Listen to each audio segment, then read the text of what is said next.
They didn't just push me out the door. They looked me in the eye and said I was nothing, a burden no one wanted. The sound of that door slamming behind me has lived in my chest ever since.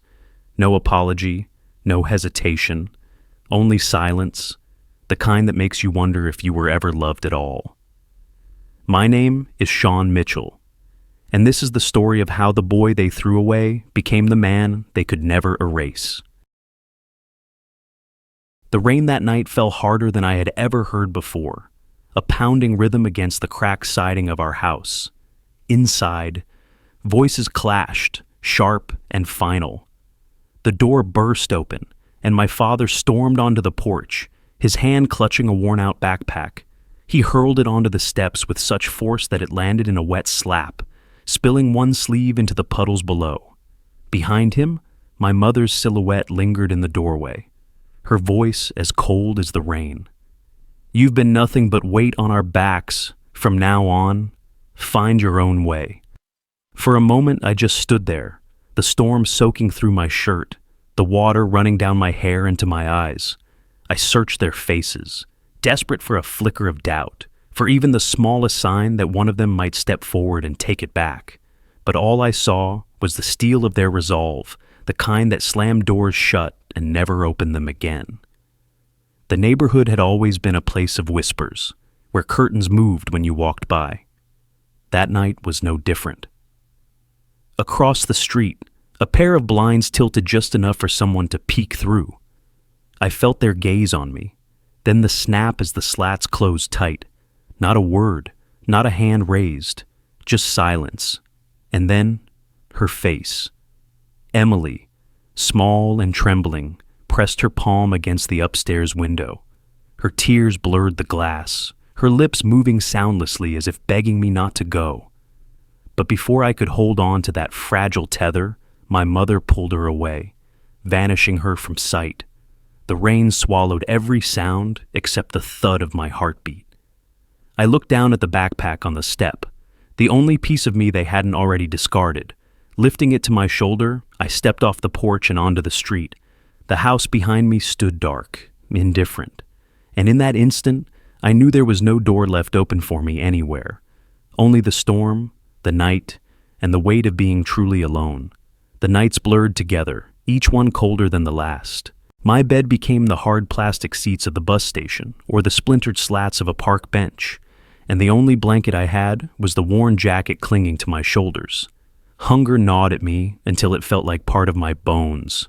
One night, too weak to ignore it, I slipped behind a bakery where the dumpsters sat steaming in the winter air.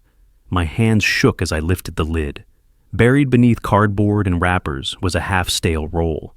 I tore into it as if it were a feast, each dry bite scraping my throat yet tasting like survival.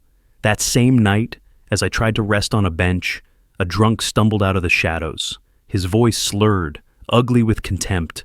"Get off, you worthless brat!" His spit landed close enough to sting. I didn't argue. I just picked up my bag and moved on.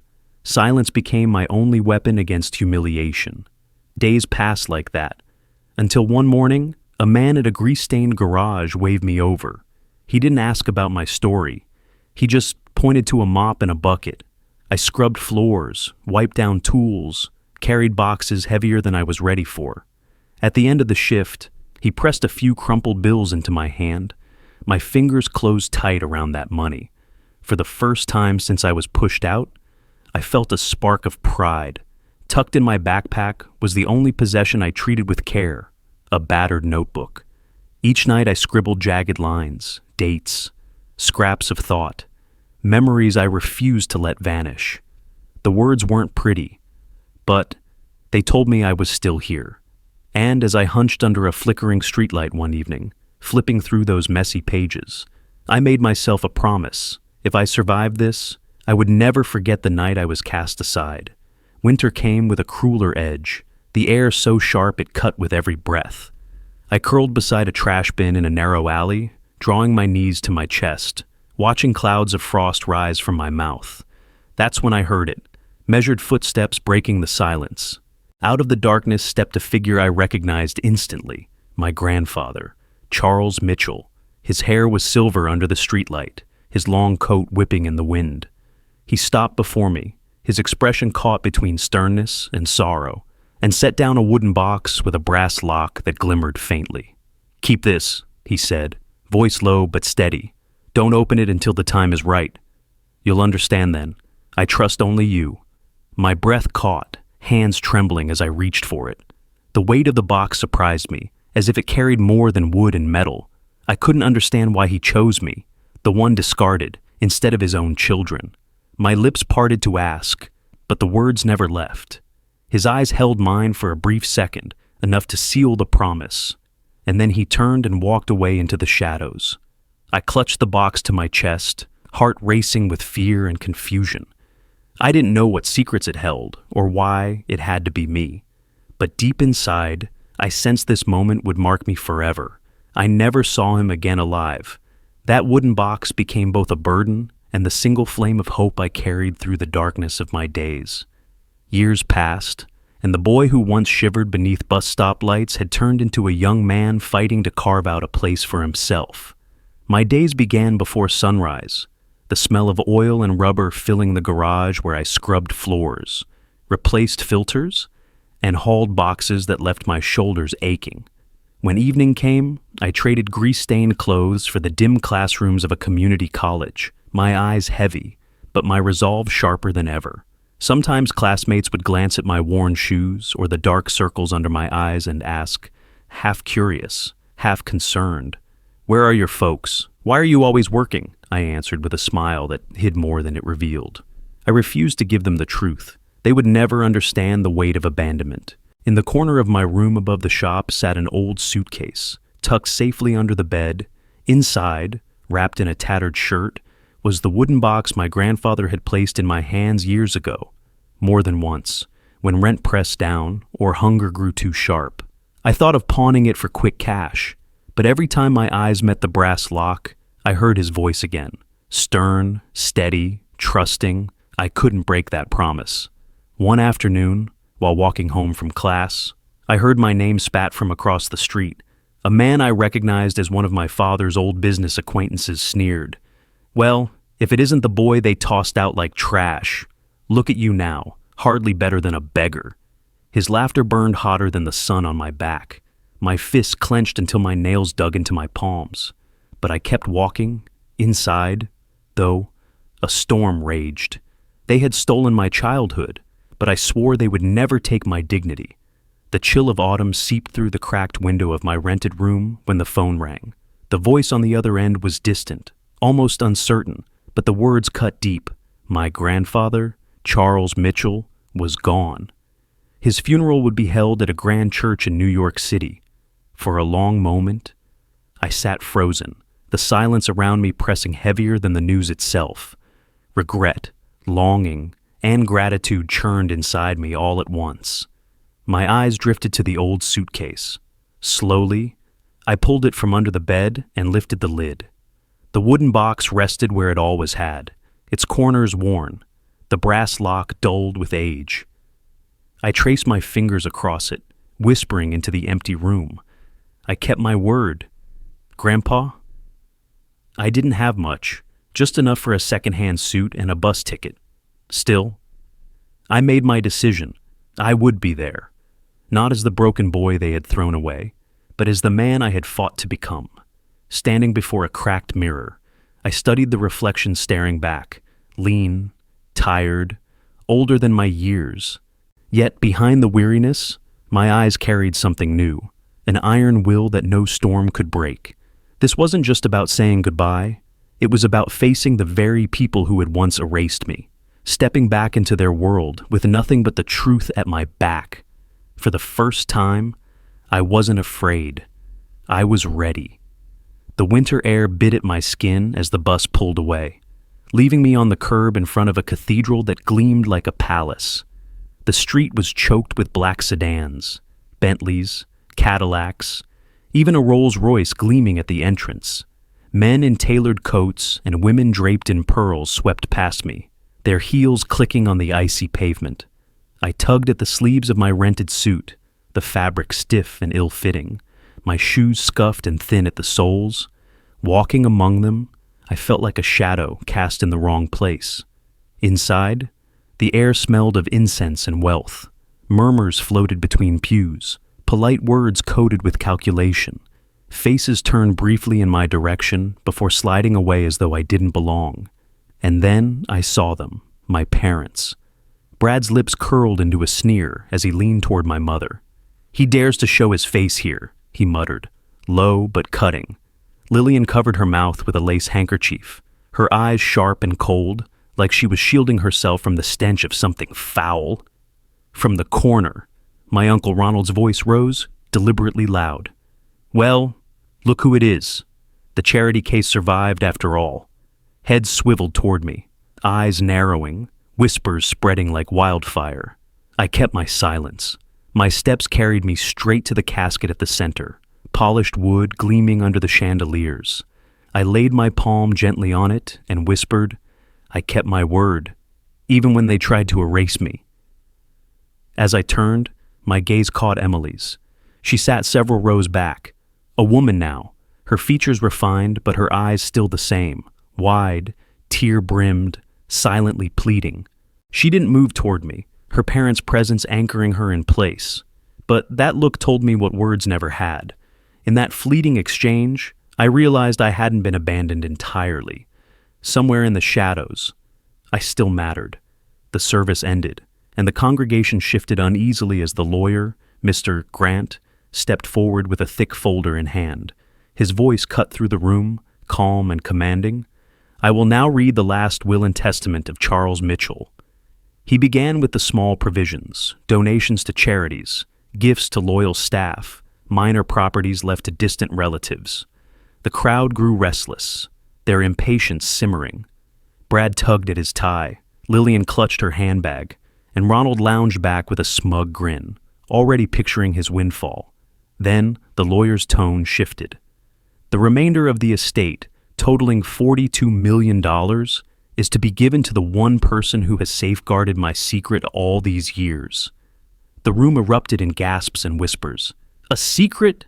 Who?" The question rippled through every pew. Mr. Grant paused deliberately, scanning the faces until his eyes settled on me in the far corner. His words rang like a bell. "That person is Shawn Mitchell." My father shot to his feet, fury twisting his features. "Impossible! That boy hasn't been part of this family for years. This is a disgrace." Ronald slammed his palm against the bench, shouting, while Lillian's complexion drained to a ghostly white, her hands trembling, every eye fixed on me. My heart pounded, but I refused to shrink. For the first time, I met their stares without lowering my head. Then came the final blow. "Mr." Grant turned toward me, his voice carrying above the chaos. "Shawn, do you still have the box your grandfather entrusted to you?" The noise died instantly. The room froze, every breath held, as all eyes bore into me. The weight of years pressed on my chest, but I sat steady, knowing the moment my life had been leading to had finally arrived. The air inside the hall grew so heavy it seemed to press against my skin as I rose from my chair. My hands were steady, though my heart pounded like a drum. From beneath the seat, I drew out the weathered wooden box, its corners chipped from years of travel, the brass lock dulled but intact. Every eye in the room followed as I placed it on the lawyer's table. The sound of the lock turning echoed louder than the whispers around me. Click! The lid creaked open, and silence swept through the hall. Inside lay a leather-bound journal, edges worn soft, a neat stack of papers, and a single envelope sealed with crimson wax. "Mr." Grant lifted the journal with care, adjusting his glasses before reading aloud. "Brad, you stole from the company to feed your debts. Lillian, you valued appearances over love, using family as a stage for vanity. Ronald, you cared for nothing but money." A sharp inhale passed through the room. My father's face burned red. My mother clutched her pearls, and Ronald's jaw tightened in rage. Grant's voice softened as he turned the page. "And to Shawn, the one cast aside, the only one who kept faith, I entrust everything.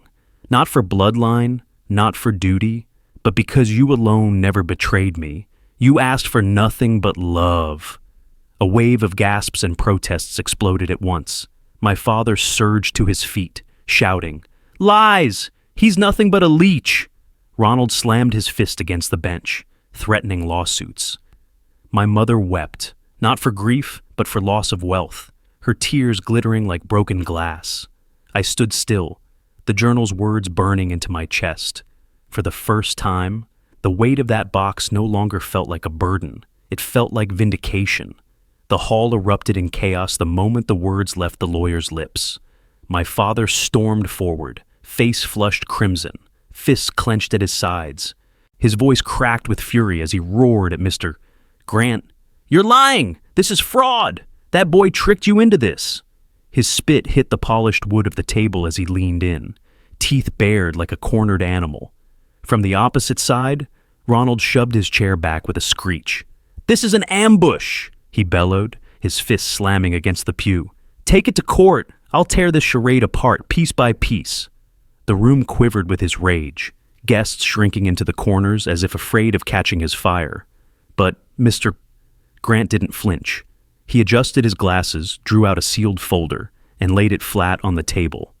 All notarized, all signed in Charles Mitchell's hand 3 years ago. No loophole, no trick. These are his words, his wishes. His calm cut sharper than any of their shouts. I rose slowly, the weight of silence falling over me. My voice carried steady, not raised, but it reached every corner of the room. You called me a burden, but it was you who burdened him. Your greed, your lies, your endless hunger. I kept his trust when none of you could. And now, through him, I take back what you tried to strip away, my dignity. Gasps rippled through the crowd. Then, breaking the tension like glass, Emily's voice rose. She stood trembling, her hands clenched at her sides. "He's right," she said, her words quivering but clear. "He's never been weak. He's stronger than any of us." The hall froze. My mother's face twisted in rage as she snapped, "Sit down! Emily, not another word!" But Emily stayed standing, her chin lifted, her tears glistening like defiance. Brad staggered back. Ronald cursed under his breath, and Lillian shook with fury, yet none of them could alter the truth bleeding through the walls. Their empire of arrogance crumbled right there among the polished pews. I didn't smile, I didn't gloat, I simply stood firm, watching the family who had cast me aside unravel under the weight of their own betrayal. My silence was the only victory I needed. The doors of the cathedral groaned shut behind me, muffling the last echoes of shouting. Outside, the winter air cut sharp against my skin, each breath rising in pale clouds. Snow that had clung to the sidewalks all morning now melted into shining rivulets under the pale break of sunlight. Behind me, Brad, Lillian, and Ronald stormed down the steps, their angry words scattering like brittle leaves in the wind. "We'll fight this. You'll regret it." Their voices carried down the street, but felt hollow, weightless, as if the world itself no longer listened. They vanished into their waiting cars, leaving behind nothing but the stench of rage and defeat. I lingered at the top of the stone steps, shoulders rising with a breath that felt deeper than any I had taken in years. For the first time since that stormy night 12 years ago, I didn't feel hunted by shadows. I felt unchained. Then I heard it, soft footsteps hurrying across the pavement. Emily's voice cracked through the cold air, trembling yet fierce. "I'm sorry," she gasped, tears streaming down her face. "I never forgot you. They made me stay quiet, but you were never gone from me." I turned, and she was there, fragile but unbroken. Without hesitation, I pulled her into my arms. Her sobs shook against me, and I whispered into her hair, "From this moment, we start again." The clouds parted, and a shaft of winter sunlight spilled over us, warm against the chill. I looked up, remembering the rain-soaked night I had been cast out, and understood. The true inheritance was never the fortune. It was my dignity, my loyalty, and the chance to hold family close again.